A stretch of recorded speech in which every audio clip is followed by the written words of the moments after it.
It doesn't work as good as the old drug that has lost the patent. Guess what they do? They only market the new drug with a patent. If you think they're into this for anything other than bottom line profitability, you have been misled. No one has done a better job. It's all a bunch of smoke and mirrors. If you think statin drugs are good for you, oh my gosh. It's because you didn't go to my class a year ago at Parker when I did statin pharmacology. I'm telling you, statins are a hoax. Did you guys know that there is a 244,000 person year follow-up study on statins, and the conclusion is they simply don't work? And yet you go out there, anybody, they think that statins are like the way to go, because statins are so expensive. Excuse my throat, they're breaking America, and yet they don't even offer any benefit. I mean, these things that don't even work. You guys see Pfizer lost its patent on Lipitor the last day of November of last year, and their profit, not their sales, their profit on that one drug alone, their profit dropped $10 billion. That doubles the entire chiropractic profession. Now they're still selling it, they're still making profit, but the things they only want, thank you, Phil.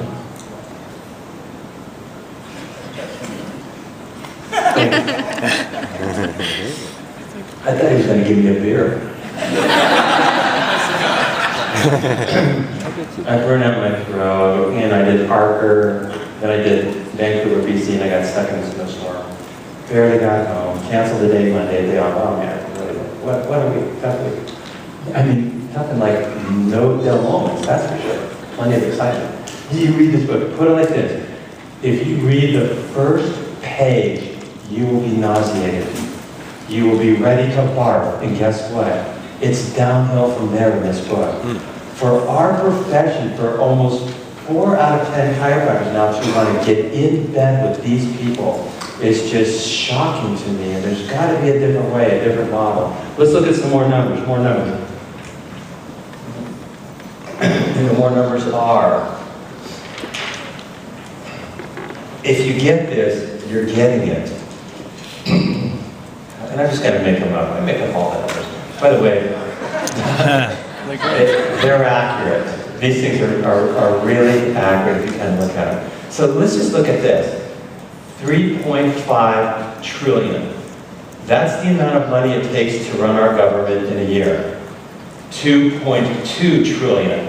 That's the amount of taxes that Americans pay every year. 1.5 trillion. That is the amount of money that our government borrows every year to make sure that we can run this thing. Now here's the deal. Did you guys see what's the big news of today? Today, this day, they raised our debt ceiling limit 1.2 trillion. Today, did you guys see that? Today, 1.2 trillion. What they know in round numbers is that the gross domestic product, what they call GDP, GDP equals about 15 trillion. Our debt is about 15 trillion.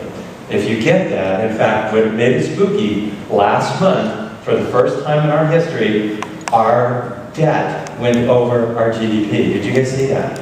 This puts us on the exact same footing as Greece and Portugal, the other countries that have done this. And where are they? Complete bankruptcy and disarray. If you look at this, you're thinking, whoa, but here's the numbers. You look at all these things, you go, whoa. But here's where it gets to be really cool. 38 trillion. Now, this is the gorilla in the room. And I'm going to give you my evidence. If you get this, you're getting it. 38 trillion is the current Medicare deficit. That is what healthcare, our socialized healthcare, if you take a look at this 2.6 trillion, this 2.6 trillion here that we spend in healthcare, roughly, approximately 1/2 is paid by the government. Now, 10 years ago, those of you that know me know that 10 years ago, any kid with a calculator can do this. It was so easy to predict, and boy did I predict it right, but it's stupid, it's no-brainer. Excuse me, it's the biggest no-brainer. Any kid with a calculator, kind of. Calculators really don't work, they don't have enough zeros. But anyone can figure this out. Whoever was president in the year 2011 is going to get their butt kicked. The only president who's going to get their butt kicked more significantly than the president in 2011 is whoever is the next president. The next president might be the same president, or it might be a different president. Whoever it is really going to get their butt kicked. What is so special about the year 2011? Any kid with a calculator, any no-brainer kid with a calculator could figure this out, and yet 99.9% of Americans haven't been able to figure it out. But the calculator can do it. What's so special about 2011? Come on. You're citizens of this country. What's so special about 2011? Baby boomers started to be born in 1946.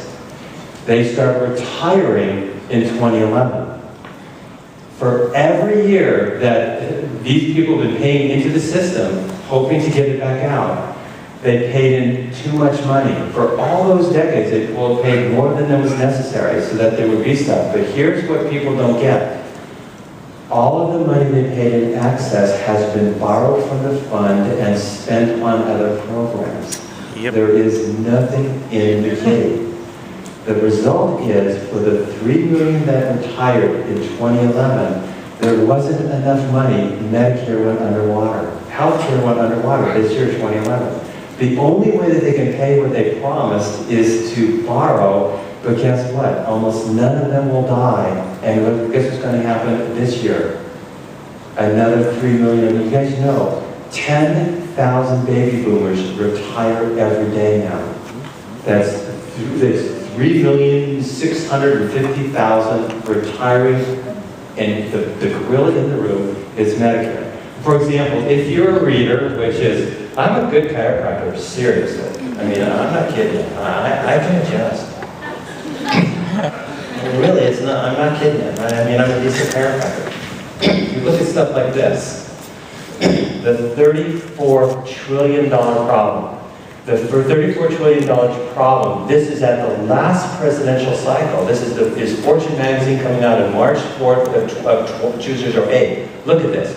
Twice I have asked Alan Greenspan what he considers the greatest threat to the U.S. economy, and both times he has answered immediately with a single word: Medicare. Let's translate that. Medicare is healthcare in America. Our models of healthcare are so screwed up and bogus that they are bankrupting our country. The first thing you have to do is